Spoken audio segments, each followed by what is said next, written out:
વડોદરાના સાવલી તાલુકાની પોસ્કો કોર્ટ દ્વારા એક 16 વર્ષની સગીરા સાથે વારંવાર દુષ્કર્મ આચરી તેને ગર્ભવતી બનાવવાના ચકચારી બનાવમાં સંડોવાયેલા એક આરોપીને જીવે ત્યાં સુધીની આજીવન કેદની સજા તેમજ બીજા આરોપીને 20 વર્ષની સખત કેદની સજાનો આદેશ કર્યો હતો। ન્યાયાધીશે સગીરાને વળતર પેટે રૂપિયા 7 લાખ ચૂકવવાનો પણ આદેશ કર્યો। વર્ષ 2025ના જાન્યુઆરી માસમાં 16 વર્ષ 11 માસની ઉંમરની સગીરા સાવલી તાલુકાના એક ગામમાં મજૂરી કરી કામ કરતી હતી ત્યારે આરોપી રાહુલ જગદીશભાઈ ભોઈ અને તેના મિત્ર ભાવેશ રાયજીભાઈ પઢિયારે તેને લાલચ આપી દુષ્કર્મ આચર્યું ત્યારે આરોપીઓના સતત શોષણને કારણે સગીરા ગર્ભવતી બની ગઈ હતી અને તેને એક બાળકને જન્મ આપ્યો। આ બનાવને પગલે પોલીસે પોક્સો સહિતની કલમ હેઠળ ગુનો દાખલ કર્યો। આ અંગેનો કેસ અદાલતમાં ચાલી જતા તેમાં સરકારી વકીલ સીજી પટેલે રજૂઆત કરી। ન્યાયિક પ્રક્રિયા દરમિયાન કોર્ટ સમક્ષ કુલ 9 જેટલા સાક્ષીઓની જુબાની લેવામાં આવી। 28 જેટલા દસ્તાવેજી પુરાવાઓ ચકાસવામાં આવ્યા। ન્યાયાધીશે બંને પક્ષની દલીલો તેમજ પુરાવાને ધ્યાન લઈ મુખ્ય આરોપી રાહુલ ભોઈને તેના બાકીના કુદરતી આયુષ્ય સુધી એટલે કે અંતિમ શ્વાસ સુધીની આજીવન કેદની સજા ફટકારી હતી તો આરોપી ભાવેશ પઢિયારને 20 વર્ષની સખત કેદનો હુકમ કર્યો હતો। ન્યાયાધીશે પીડિતાને 7 લાખનું વળતર ચૂકવવાનો પણ આદેશ કર્યો હતો।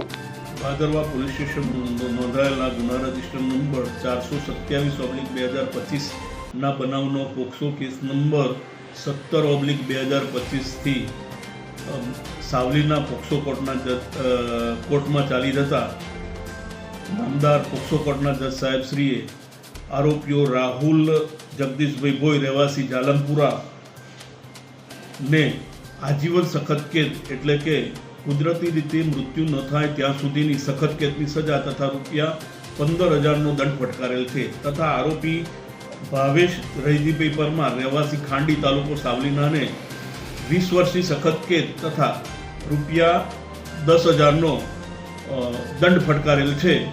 આ ગુનામાં ભોગ બનનાર 16 વર્ષ અને 11 માસની સગીરા તેણીના મામાના ગામે જાલમપુરા ગામે આવેલીને રોકાયેલી તે દરમિયાન આ બંને આરોપીઓએ ભોગ બનનાર સાથે પરિચય કરવી અલગ અલગ રીતે વારાફરતી ભોગ બનનાર સાથે દુષ્કર્મ આચરેલું જેનાથી ભોગ બનનાર ગર્ભવતી થતાં તેણીને પૂરા મહિને બાળકનો જન્મ થયેલો અને આ બનાવ તેણીએ પોતાની આબરૂ ઇજ્જત ના જાય જેથી કોઈને જાહેર કરેલ નહીં।